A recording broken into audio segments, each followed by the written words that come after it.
Ang lakas mong manlait, walang yaka. Oo, tanggap kong pangit ako. Subukan mo ako labanan, pagandahan ng asawa. Oo, nilagay ko yung Bible sa titi ko. Aminado naman ako, tol. Alam mo ano tawag doon?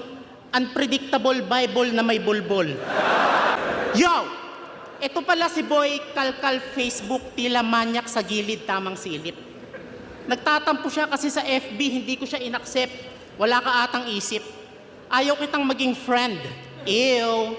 Kahit sa kalsada, wala kang makikitang magkaibigang baliw. Magkakaaway yan, tanga.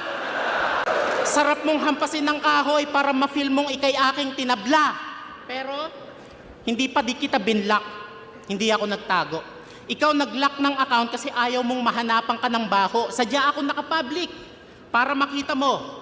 Litrato ng pamilya kong buo, masaganang negosyo, kaibigang solido sa aking sirkulo na kinaiinggitan ng malungkot na taong tulad mo. Sinadya kong hindi ka i-block para makita mo na masaya ang buhay ko. Inggiterong chismoso. Yun ang simple na term. Pero sa kakasilip mo sa akin, sa paligid mo, hindi ka na concern. Pagkakamali mo, inaccept mo yung dami account ko. Na may girl, na isahan kita, boy. Ako yung nag-chat sa'yo ng idol pa-confirm.